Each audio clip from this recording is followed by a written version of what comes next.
nuestras almas ante ti, Señor.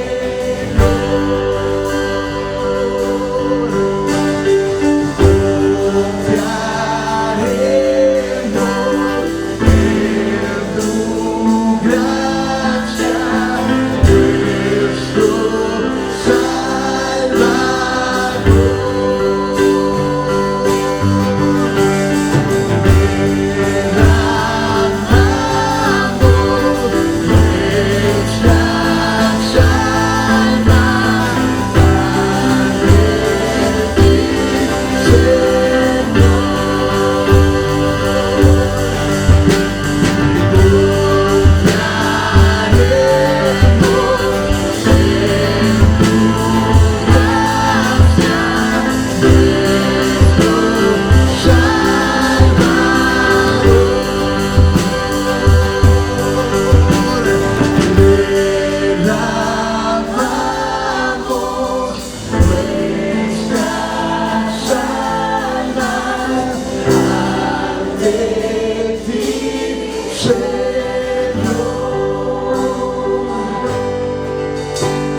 Esta lectura la vamos a hacer alternadamente.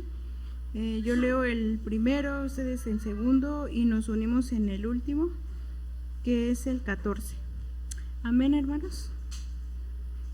La palabra de Dios dice: grande es el Señor y digno de suprema alabanza en la ciudad de nuestro Dios, su monte santo. Bella colina es la alegría de toda la tierra, el monte Sión y la parte norte y la ciudad del gran rey. En las fortificaciones de Sión, Dios se ha dado a conocer como refugio seguro. Hubo reyes que unieron sus fuerzas y que juntos avanzaron contra la ciudad. Pero al verla quedaron pasmados y asustados, emprendieron la retirada.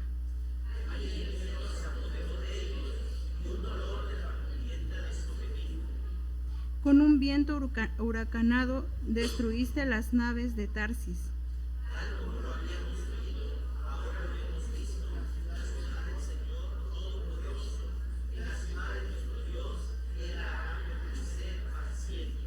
Dentro de tu templo, oh Dios, meditamos en tu gran amor.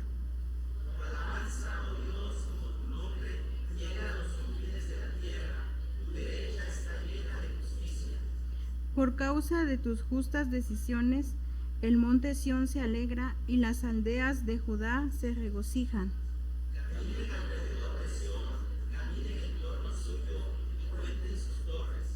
Observen bien sus murallas y examinen sus fortificaciones para que se los cuenten a las generaciones futuras. Este Dios es nuestro Dios, Dios eterno. Él nos guiará para siempre. Amén, hermanos, pueden tomar su lugar. y es el tiempo que los niños salgan a sus clases y le doy el lugar a nuestro pastor para escuchar el mensaje de esta tarde. La semana pasada iniciamos con este tema de confianza en Dios en tiempos difíciles. Al inicio del culto, hermanos, yo les compartía acerca del caso de nuestro hermano el pastor Tito Méndez, allá en la comunidad de Montenegro, cerca de Tuxtepec o rumbo a Tuxtepec, como el día de ayer fue apresado y su esposa también. Ellos están predicando la palabra, no le están haciendo daño a nadie, al contrario, están interesados por la bendición, por el beneficio, por la salvación de esas personas que a su alrededor viven y que lejos de agradecer ese interés por ellos, les hacen daño. Dios no está cerrando sus ojos ante esta situación. Dios está mirando lo que está pasando. Y podríamos decir, ¿y por qué no lo ha librado de esto? Dios pudo haber evitado que atropellen de esta manera sus derechos, que los encarcelen injustamente. Dios lo pudo haber evitado, ¿sí o no? Y podríamos decir, ¿ese es el pago que Dios da a sus hijos? Qué triste, ¿verdad? Cuando de pronto esa es la mentalidad del ser humano. Yo les comentaba la semana pasada también, hace poco alguien me dijo, es que yo estoy muy resentida con Dios. Muchas veces creemos que por ser hijos de Dios nos merecemos lo mejor y que nadie nos haga daño y que todas las cosas marchen de la mejor manera y que al contrario, ¿verdad?, nos den un premio, nos reconozcan todo el bien que hacemos en favor de los demás. Cuando la palabra de Dios, Jesús mismo nos invita a tomar la cruz cada día y a seguirle. Tomar la cruz implica sacrificio, esfuerzo, lágrimas. Eso es tomar la cruz. Y no, pues creer que por ser hijos de Dios estamos exentos de todo lo que sucede en este mundo. Confianza o confiando en Dios en tiempos difíciles. Hoy quiero compartir con ustedes el siguiente párrafo de este pasaje del libro de los Hechos. Si aún no han abierto sus Biblias, ábranlas por favor. Hechos capítulo 27 y vamos a meditar en el último pasaje o párrafo de este capítulo, versículos 27 al 44. Y les decía, ¿verdad? A veces enfrentamos este tipo de situaciones en la vida en que no vemos la posibilidad de salida o solución. Yo no sé si el día de hoy alguien viene cargando problemas, tal vez viene angustiado o angustiada por la situación que probablemente lo esté o la esté sobrepasando. No lo sé, Dios sí conoce lo que tú estás viviendo, Dios sí conoce lo que tú estás pasando y no es indiferente. Es cuando nosotros vivimos y enfrentamos este tipo de situaciones difíciles, es cuando nosotros podemos ver la mano perfecta y poderosa de nuestro Señor extendida para salvarnos. Creo que todos los que estamos aquí podemos dar testimonio de que en algún momento Dios nos ha librado, nos ha ayudado cuando nosotros creemos que ya no hay salida, cuando nosotros creemos que ya no hay solución. Es justamente allí cuando Dios obra milagrosamente.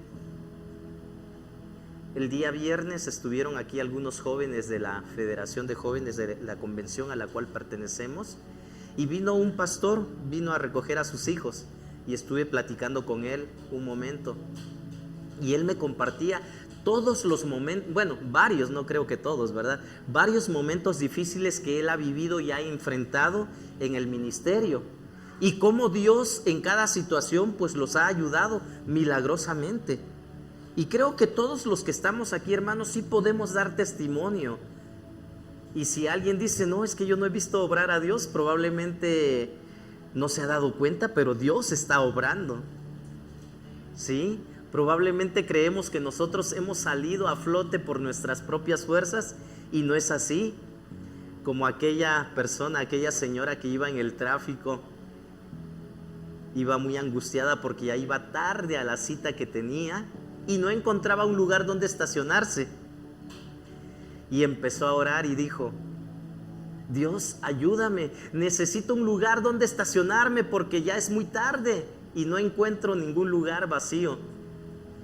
Adelantito miró un lugar donde se podía estacionar y le dice a Dios: ya no, Dios, ya no, ya encontré. A veces actuamos así, ¿verdad? Y creemos que somos nosotros y no reconocemos que Dios contesta. Fue Dios contestando su oración y decimos: no, ya, yo pude solucionarlo. Qué triste es, ¿verdad? Entonces, por eso yo estoy seguro, hermanos, que ninguno de los que está aquí podría quedarse callado al decir lo que Dios ha hecho a nuestro favor. Entonces, esos momentos difíciles, hermanos, tienen que pasar, tienen que suceder. Tristemente, el mundo en el que nos movemos, en el que vivimos, nuestra sociedad, funciona en relación al llamado conocimiento humano. ¿Qué tanto sabemos? ¿Qué tanto conocemos?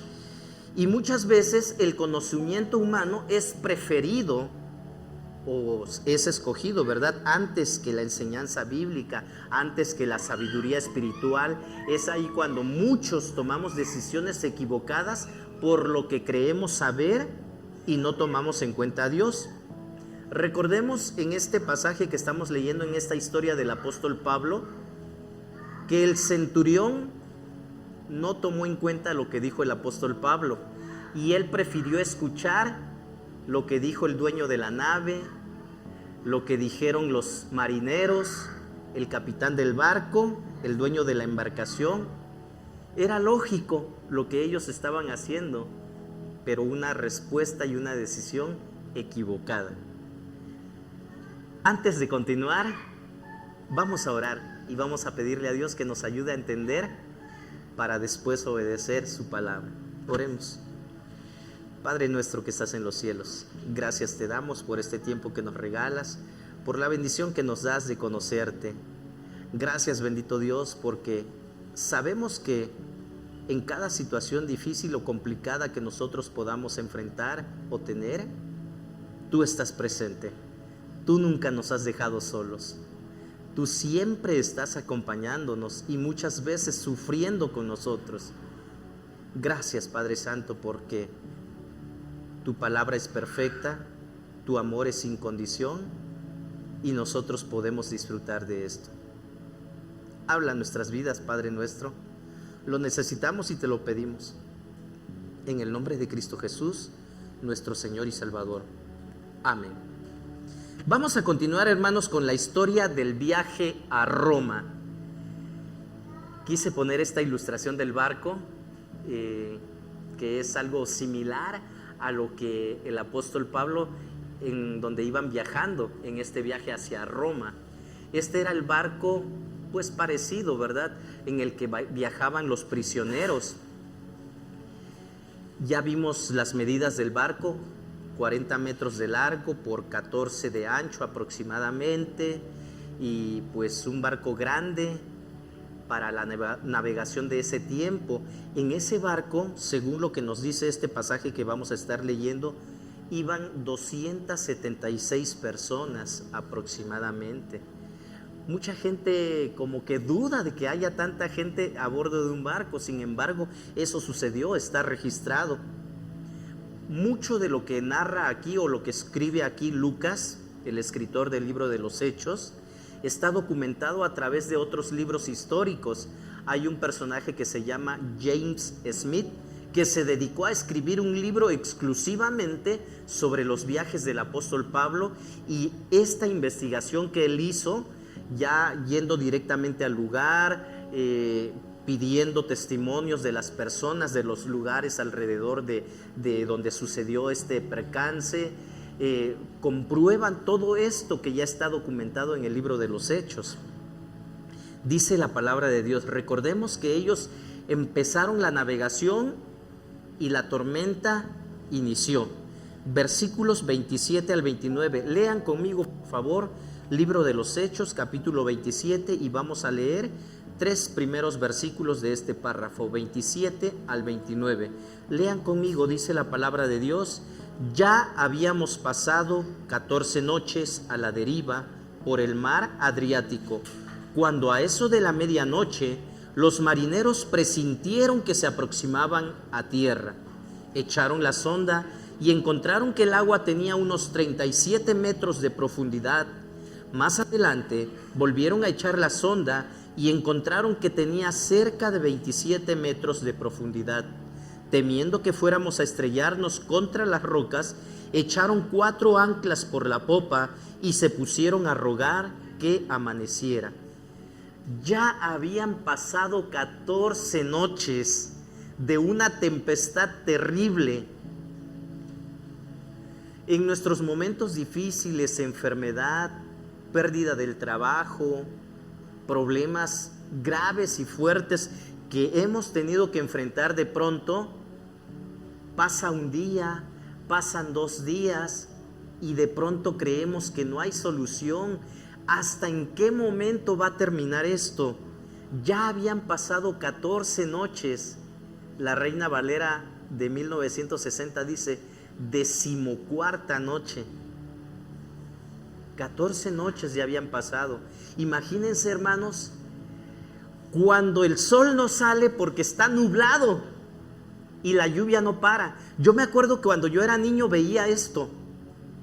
Hace mucho que ya no veo esto. Yo no sé si ustedes recuerdan cuando la lluvia era día y noche y no paraba, día y noche. Las calles se inundaban porque la lluvia no paraba, día y noche. El sol no salía. Ahorita llueve por ratos nada más. Entonces viene a mi mente esta imagen, porque ahora imaginémonos en alta mar. No es únicamente esas lluviecitas que caen en la ciudad, sino la tempestad, los vientos huracanados y todo oscuro, completamente oscuro. 14 días con sus noches, 2 semanas enteras de sufrimiento, de temor. Pero el apóstol Pablo ya había recibido palabra de parte de Dios. La semana pasada vimos de que un ángel del Señor vino y le dijo: no temas, tú vas a llegar a Roma, así como te lo dijo desde un principio el Señor Jesús, y se te ha concedido todos los que navegan contigo. Nadie va a morir, nadie va a morir. Los marineros se dieron cuenta de que ya se estaban acercando a la tierra. ¿Por qué? Dice que metieron la sonda al mar y que eran 37 metros de profundidad aproximadamente. Ya era poco, ¿sí? Aunque sí es bastante 37 metros, ¿verdad? Pero para un barco de ese tamaño, para un barco de esa magnitud, esto ya era acercarse a tierra, porque los barcos en alta mar van a profundidades muy grandes, enormes. Entonces, 37 metros de profundidad, ya la tierra se acerca, ya estamos cerca de tierra. Un poquito más adelante vuelven a meter la sonda, dice, y ahora ya son 27 metros, o sea, ya van llegando a la orilla, se están acercando a tierra. Es como cuando nosotros nos metemos al mar. Yo creo que, bueno, no sé, tal vez algunos todavía no han tenido la experiencia, pero si se dan cuenta, cuando nos metemos al mar, vamos caminando, y llega un momento en que ya no podemos caminar porque ya se está haciendo más profundo y ahora hay que empezar a nadar. Sí, entonces así es la orilla del mar, se va haciendo. Si vamos de salida, pues va apareciendo la tierra, pero si vamos hacia adentro, la tierra desaparece. Entonces esto es lo que estaban viendo los marineros, pero ellos tenían miedo, porque con esa tempestad, con esa manera en que estaba la navegación, probablemente el viento iba a hacer que el barco se estrellara entre las rocas que hay a la orilla del mar. Y entonces este era un temor todavía más grande. Estamos en medio de la tempestad y ahora existe la posibilidad de que nos estrellemos en la roca, entre las rocas. Todos temían por su vida. en vez de mejorar la situación, existe la posibilidad de que la situación se agrave, que la situación se empeore. Estamos orando a Dios y de pronto no mejora nuestra situación. No sé si les ha sucedido. Tenemos una anécdota de nuestra juventud. Había una hermanita que conocemos que estaba muy enferma, muy enferma. Y dice, hermanos, dice, yo fui a visitar a una familia esta semana, dice, oraron por mí porque yo estaba muy enferma. Y al otro día dice, ¿qué creen? Amanecí más peor, dice. Y todos empezaron a reírse porque pues lo que esperas tú es de que Dios conteste la oración y mejore tu situación, pero nos encontramos con situaciones reales como esta, que la situación no mejora. 14 noches de sufrimiento, de angustia, de temor. Nosotros no hemos estado en alta mar. Bueno, no sé si alguien de aquí haya navegado, pero sí hemos pasado situaciones difíciles. ¿Les ha tocado alguna enfermedad? ¿Alguna situación muy complicada? Y en vez de mejorar, la situación empeora. Los desesperados pasajeros querían huir. La amenaza de naufragio y muerte hizo que los hombres de oración, hizo a los hombres que empezaran a orar probablemente. Es ahí cuando encontramos a gente y conocemos a gente que dice, oren por mí, te encargo que ores, dile a tu iglesia que oren por nosotros. Nos han dicho muchas personas, ¿sí o no? Es ahí cuando la gente recuerda que hay un Dios. Y probablemente estos marineros, estas personas a bordo, en ese momento estaban clamando porque no encontraban salida a sus problemas. Tengamos comunión con Dios, hermanos, antes de que lleguen los momentos difíciles. No únicamente cuando estemos sufriendo nos acordemos de que Dios está ahí. Porque sí sucede con la gente que no conoce de Dios, ¿sí o no? Lo terrible sería que suceda también con nosotros, que únicamente cuando tenemos momentos difíciles busquemos a Dios. Y aquí no les pido que digan amén, ¿verdad? Porque pues no, tenemos que buscar a Dios siempre, no únicamente cuando hayan momentos difíciles. Esto es lo que estaba sucediendo. Ayúdenme por favor, versículos 30 al 32.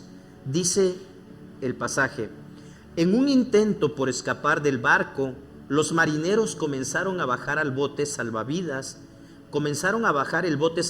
al mar con el pretexto de que iban a echar algunas anclas desde la proa. Pero Pablo advirtió al centurión y a los soldados: si esos no se quedan en el barco, no podrán salvarse ustedes.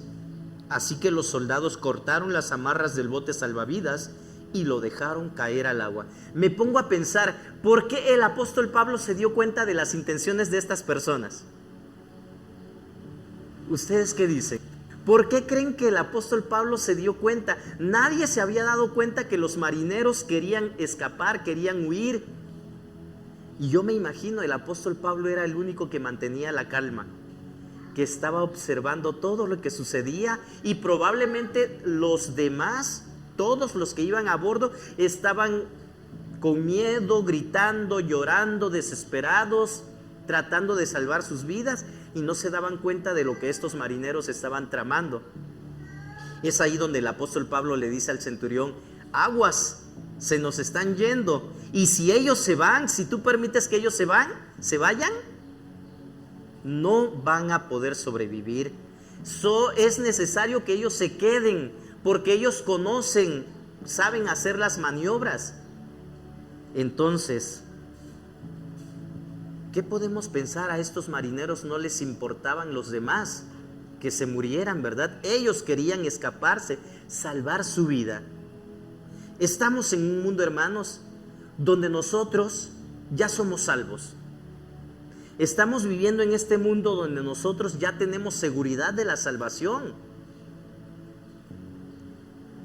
pero la gente a nuestro alrededor se está perdiendo, se está muriendo y se van a una eternidad sin Cristo, y esa es una muerte eterna. Probablemente podríamos estar actuando como estos marineros, únicamente importándonos nuestra propia vida y que los demás perezcan. Sería muy triste y terrible, hermanos, que nosotros, la iglesia de Cristo, actuáramos de esta manera. Los desesperados pasajeros del barco necesitaban la pericia, el conocimiento, la experiencia de estos marineros. Nuestra sociedad el día de hoy necesita de la iglesia. Ellos no lo saben, pero sí necesitan de la iglesia. Que la iglesia interceda por esta situación que estamos viviendo, las situaciones terribles y difíciles que estamos enfrentando. Ellos necesitan a los que conocen cómo salvar sus vidas. Entonces los soldados, al escuchar a Pablo, cortaron las amarras del esquife, dice la Reina Valera 60, es el bote salvavidas, y lo dejaron perderse. Se quieren ir, que se vaya y que se pierda el bote salvavidas. Todos nos quedamos a bordo. Cuando el barco se está hundiendo, dicen los expertos en navegación, que son las ratas las que salen huyendo primero. Cuando un problema sucede, la mayoría quiere huir, quiere zafarse en vez de enfrentar la situación, en vez de enfrentar el problema. Y creo que esto no nos queda a nosotros. Nosotros como creyentes, como cristianos, tenemos que enfrentar este tipo de situaciones. Versículos 33 al 38 dice de la siguiente manera: estaba a punto de amanecer cuando Pablo animó a todos a tomar alimento. Hoy hace ya 14 días que ustedes están con la vida en un hilo y siguen sin probar bocado. Les ruego que coman algo, pues lo necesitan para sobrevivir. Ninguno de ustedes perderá ni un solo cabello de la cabeza. Dicho esto, tomó pan y dio gracias a Dios delante de todos. Luego lo partió y comenzó a comer. Todos se animaron y también comieron. Éramos en total 276 personas en el barco. Una vez satisfechos, aligeraron el barco echando el trigo al mar. Esta es la segunda vez que el apóstol Pablo le dice a la gente de a bordo: coman, tienen que alimentarse. Pero es hasta que el apóstol Pablo pone el ejemplo y ven que el apóstol Pablo está comiendo cuando los demás se animan a hacer lo mismo. Y dice aquí el pasaje de que cuando ya terminaron de comer, siguieron tirando cosas al mar para que la nave fuera más ligera. El apóstol Pablo tenía palabra de fe y confianza en el Señor para esa tripulación atemorizada, para esa tripulación que estaba viviendo pues angustias, situaciones complicadas. La palabra de Dios, hermanos, solo beneficia a aquellos quienes la creen. Y el apóstol Pablo creía la palabra de Dios, lo que Dios había dicho.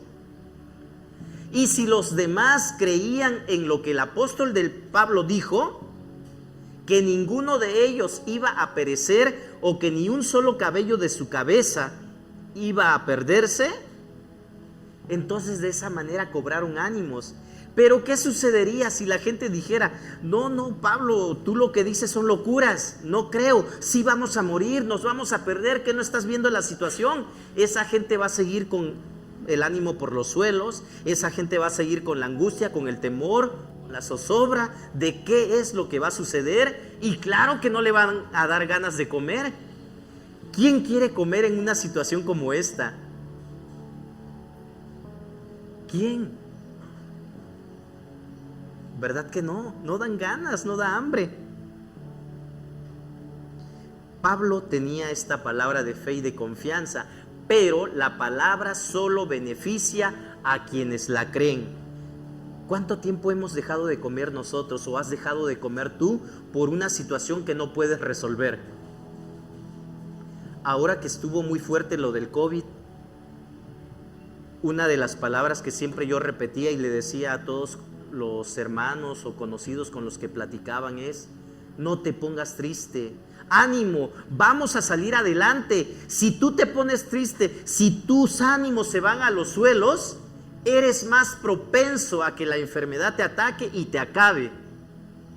Esto es una realidad y esto aplica, está comprobado por la ciencia. Aquella persona que está triste, que está deprimida, que está angustiada, es más fácil que la enfermedad haga estragos en él o en ella. Entonces el apóstol Pablo está aquí animando a la gente a que levanten los ánimos, a que recobren fuerzas, porque van a salir adelante de esta situación. Aquí estamos nosotros, hermanos. Aquí estamos, Dios así lo quiso. ¿Y cuántos de ustedes vivieron preocupados este momento de angustia, de mortandad?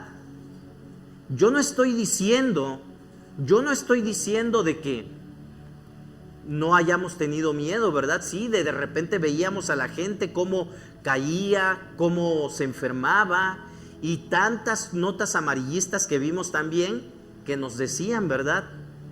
Es una situación terrible.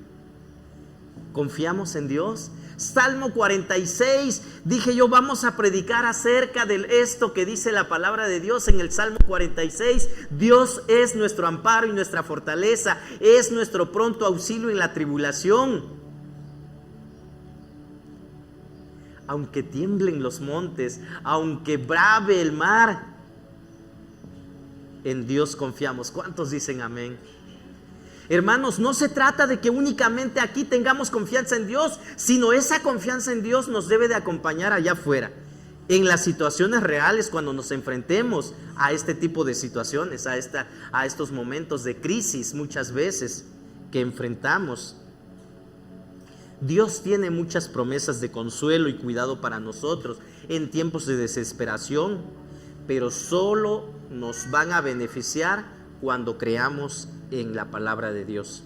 Habiendo dicho esto, tomó el pan y dio gracias a Dios en presencia de todos.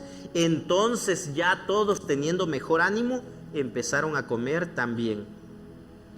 Echaron el trigo al mar, ya comimos, ahora hay que tirar todo aquello que ya estorba, porque tenemos que actuar. Tenemos que darle solución a este problema en el cual nos estamos enfrentando. No es ya comimos y ay, ahora a ver qué pasa, que nos lleve el mar.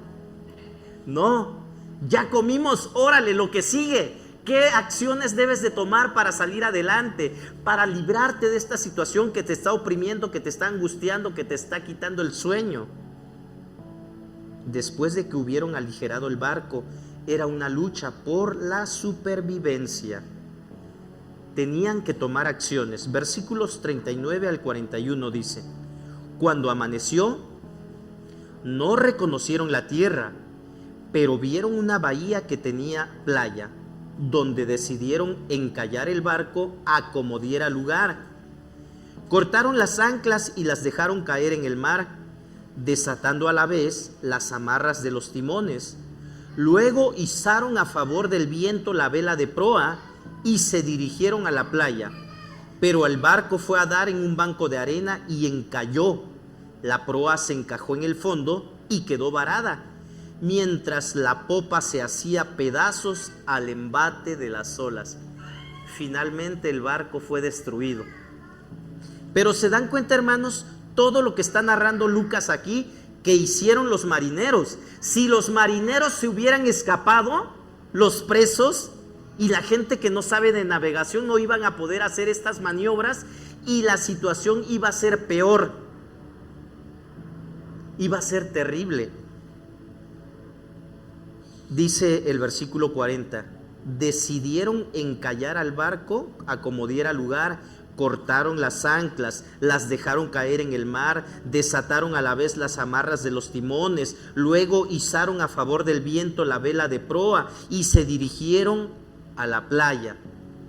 Todo esto lo hacía la gente que conocía cómo darle rumbo y dirección a esa nave grande, pesada, al barco. No lo supieron al principio, ¿verdad? Pero llegaron a una isla que más adelante en el último capítulo de este libro de los Hechos vamos a ver, la isla se llamaba Malta o se llama Malta. Bueno, el lugar donde cayó el barco ahora se le conoce como la Bahía de San Pablo por esta experiencia. Ya no se llama Malta, se llama Bahía de San Pablo. Bueno, todo esto que ellos vivieron, hermanos, ¿ustedes creen que Dios no estaba viendo, observando o se le salió de las manos? No, Dios conoce, Dios sabe. Todas estas circunstancias fueron reunidas para demostrar el poder de Dios. La proa, dice, quedó inmóvil, la popa se rompió con la violencia del mar, y cuando el barco se hundió en la costa, el todavía tormentoso mar golpeó a la debilitada embarcación y ésta comenzó a hacerse pedazos. Todos a bordo tenían que saltar del barco o abrirse con él. Versículos 42 al 44. Los soldados pensaron matar a los presos. Aquí viene todavía lo más terrible. Ok, ya el barco se despedazó, ¿ahora qué sigue? Hay que matar a todos los presos, dijeron los soldados, para que ninguno escapara a nado. Pero el centurión quería salvarle la vida a Pablo y les impidió llevar a cabo el plan.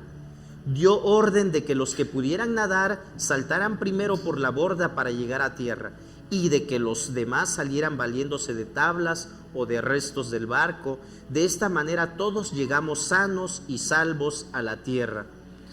¿Por qué querían matar a los presos? La ley romana era muy terrible, hermanos. Si los soldados permitían que los presos escaparan, ¿qué creen que les iba a pasar a ellos? ¿Se acuerdan del carcelero de Filipos? Que se iba a matar porque creyó que los presos habían escapado. Cuando le dijeron, no te hagas daño, aquí estamos todos, nadie ha escapado. En ese momento el carcelero de Filipos quería matarse porque a él lo iban a matar también, y no de una forma rápida, sino lo iban a torturar, le iban a hacer sufrir y finalmente matarlo. Esto es lo que les esperaba a los soldados que permitían que los presos escaparan. Por eso los soldados dijeron, ¿saben qué? Antes de que escape alguien, mejor los matamos antes de que me maten a mí. Y eso es lo que querían hacer, pero el centurión les dijo, no maten a nadie, porque cuando iban a matar a todos los presos, a todos los que iban encadenados, el apóstol Pablo entre ellos, también iban a matar a Pablo. Pero Dios tiene el control y no permitió esto. Entonces los soldados acordaron matar, pero para que ninguno se fugara, ¿verdad? Pero Dios le dio gracia a Pablo ante los ojos del centurión romano, y esa gracia permitió que Pablo y el resto de los prisioneros conservaran la vida. Se cumplió la palabra de Dios que Dios le había dado a Pablo. Dios te ha concedido a todos los que navegan contigo. La palabra de Dios, hermanos, nunca falla. ¿Estamos de acuerdo? Solo hay que creerla. Enseñanzas de este pasaje.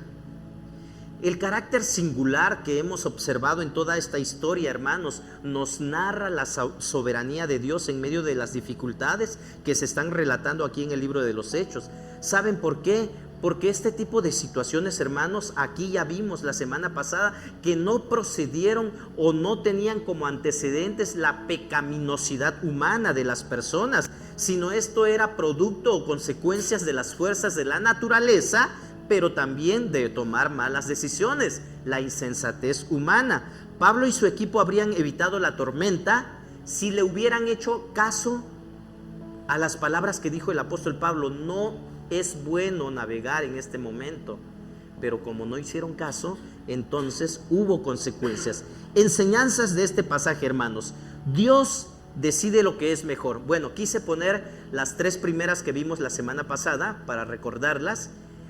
La soberanía de Dios siempre está presente. Dios decide lo que se va a hacer. En segundo lugar, ante las circunstancias difíciles debemos conservar la paz, no perder la paz. Debemos de dar gracias a Dios por nuestros problemas. La semana pasada Samuelito dijo de que él daba gracias a Dios por sus problemas, ¿verdad? Bueno, yo espero de que todos nosotros hagamos caso a esto. Y lo que les decía, Dios decide lo que es mejor. Dios decide lo que es mejor. ¿Por qué decimos esto, hermanos? Porque aquí lo vemos. Cristo puede calmar cualquier tormenta de la vida. Dios pudo haber evitado todo esto que ellos padecieron, que ellos sufrieron por amor a su hijo Pablo. Sin embargo, permitió que Pablo mismo sufriera esta situación. El ejemplo de nuestro hermano Tito. Dios está permitiendo que él pase por esta situación difícil. No es lo que Dios quiere, ¿verdad? Que sus hijos sufran. Dios no actúa de esta manera. Dios está permitiendo y Dios decide lo que es mejor. Entonces, a los cristianos en ningún momento se nos inmuniza contra los problemas que enfrentan las personas que no conocen de Dios. En el COVID, Dios pudo haber evitado que sus hijos, que los cristianos hubieran muerto. Sí, Dios pudo haber hecho eso. Y sin embargo, no, los cristianos estamos expuestos igual que cualquier otra persona que vive en este mundo caído. Es la realidad, es la verdad. Dios decide lo que es mejor, hermanos. Dios decide lo que es mejor. En ocasiones Dios permite y obra milagrosamente para librarnos de alguna situación difíciles, mientras que en otras situaciones Dios imparte el valor, da la paz para soportar los desastres naturales. Dios actúa de diferentes maneras, pero Él decide lo que es mejor.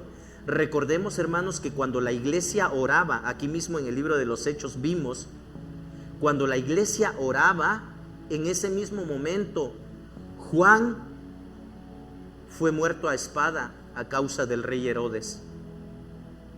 Pero en ese mismo momento, Pedro fue librado de la cárcel. Servían al mismo Dios. Y yo no me puedo atrever a decir, no, es que probablemente Juan andaba mal y Pedro era el único consagrado. No, a mí no me corresponde decidir eso. Dios decide lo que es mejor. Y me pongo a pensar, mientras un hijo de Dios, un cristiano, da testimonio que gracias a que el tráfico estaba muy pesado, ya no llegó a tiempo a su vuelo, y ese vuelo en el aire, el avión se destruyó, cayó.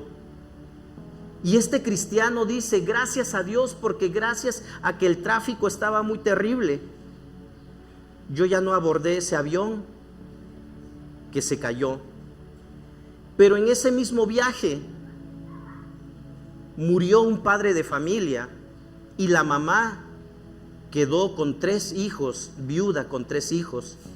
Ellos también eran cristianos y ahora la madre desesperada no sabe qué hacer. Y es aquí donde decimos, hermanos, seamos sabios, seamos sensatos. ¿Quién de los dos era mejor? ¿El que no murió o aquel que murió? No nos corresponde a nosotros decidirlo. Tristemente la iglesia o algunos cristianos en algún momento dicen, no, es que está sufriendo lo que se merece. Algunos se atrevieron a decir, en el COVID se fue la gente mala y nos quedamos los buenos. ¿Esto es verdad? No, nosotros no sabemos. Si Dios permitió que este padre de familia muriera, probablemente fue porque él sabía que su familia tenía la fortaleza suficiente, el valor y la confianza necesaria para enfrentar esta situación difícil.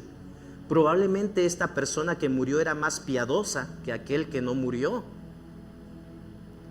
Entonces, hermanos, tengamos cuidado cuando lanzamos juicios por enfermedades, por situaciones, por problemas, porque podríamos estar añadiendo todavía más carga a aquellos hijos de Dios que están sufriendo. Dios decide lo que es mejor. Recordemos a los amigos de Job, ¿se acuerdan? Ellos le decían: estás sufriendo porque seguramente hay pecados en tu vida. Tratemos de evitar eso, hermanos. Nosotros no sabemos. Dios decide lo que es mejor. Siguiente enseñanza: mantener los ánimos en tiempos difíciles. En este pasaje el apóstol Pablo pidió 2 veces a sus compañeros de naufragio que cobraran ánimo, que comieran. Pero hasta que vieron que el apóstol Pablo estaba con buen ánimo, estaba confiado, tenía paz, fue que todos se animaron y también comieron. Nuestras palabras y acciones, hermanos, pueden hacer de nosotros instrumentos de esperanza en un mundo que a menudo parece desesperado. ¿Cómo nos ven los demás? Durante el COVID, hermanos, ¿sí vieron que nosotros teníamos paz, teníamos confianza en Dios? ¿O nos vieron desesperados también? ¿Qué vamos a hacer? ¿Cómo le vamos a hacer? No toques nada. Sí, tenemos que ser prudentes y guardar, tomar todas las medidas necesarias, ¿verdad? Pero es diferente ser prudentes a andar viviendo con miedo, con temor. Uno de los mensajes más poderosos que podemos dar al mundo, hermanos, es que Dios es soberano y que por consiguiente hay esperanza en medio de las situaciones difíciles. En cualquier situación difícil hay esperanza. Todos los cantos que estuvimos entonando hace un momento durante el periodo de alabanza hablan de esto, de confianza en Dios, de esperar en Dios. Pero en realidad, ¿confiamos en Dios? ¿O cómo nos miran los que están allá afuera? Cuando las personas pierden la esperanza, hermanos, muchas veces cometen errores, cometen locuras sin sentido que hacen las situaciones aún peores. Entonces nosotros como cristianos, hermanos, debemos de aportar esperanza a la gente y contribuir así a transformar la sociedad. La invitación es a que nos mantengamos con buenos ánimos. Mantengámonos con buenos ánimos. Por último, echemos todas nuestras cargas y ansiedades delante de Dios. Si el día de hoy alguien viene cansado, desesperado, angustiado, confiemos en Dios. Hay una esperanza para este mundo. Pero la palabra de Dios únicamente es realidad en la vida de aquel que lo cree. Los que no lo creen siguen igual. Decidieron no creer, ignorar, ser indiferentes. Pero nosotros no somos de los que vuelven atrás. ¿Cuántos dicen amén? Vamos hacia adelante, mis hermanos. Confiemos en Dios en los tiempos difíciles. Acompáñenme a orar y depositemos todas nuestras cargas, todas nuestras angustias, todos nuestros problemas delante de Dios. Bendito Dios, gracias por tu palabra. Gracias por tu presencia también. Nunca nos has dejado. Aquí estás con nosotros. Sentimos tu presencia. Gracias por obrar a nuestro favor. Gracias porque yo sé que en medio de esta situación difícil que está enfrentando tu hijo Tito, su esposa Abigail, tú no los has dejado. Gracias, Padre Santo, porque ellos yo sé que confían en ti y ellos no han sentido temor. Al contrario, saben que esta es una situación en la cual tú les darás la victoria. Obra en ellos, Padre Santo, no te tardes. Líbralos de esta situación que ellos están padeciendo en este momento. Permite, Padre Santo, que los creyentes, los cristianos en ese lugar no sientan temor y al contrario sepan que la paz que tú das es esa paz que sobrepasa todo entendimiento. Que tu Santo Espíritu renueve sus fuerzas y ellos sigan confiando en ti, sigan esperando en ti, porque tú no los has dejado. Ayúdanos a confiar en ti en todo momento, bendito Dios. Somos tus hijos, somos seres humanos que muchas veces tenemos miedo, sentimos temor, nos sentimos angustiados. Perdónanos por nuestra falta de fe que en ocasiones hemos demostrado y ayúdanos a confiar, a creer firmemente en ti, pues tú eres fiel a tu promesa, tú eres fiel a tu palabra y has decidido obrar a nuestro favor. Gracias por recordarnos lo que tú eres. Gracias por recordarnos lo que tú haces a nuestro favor. Gracias por tu iglesia. Gracias por cuidarnos. Agradecemos tu presencia también y lo hacemos en el nombre de Cristo Jesús, nuestro Señor y Salvador. Amén.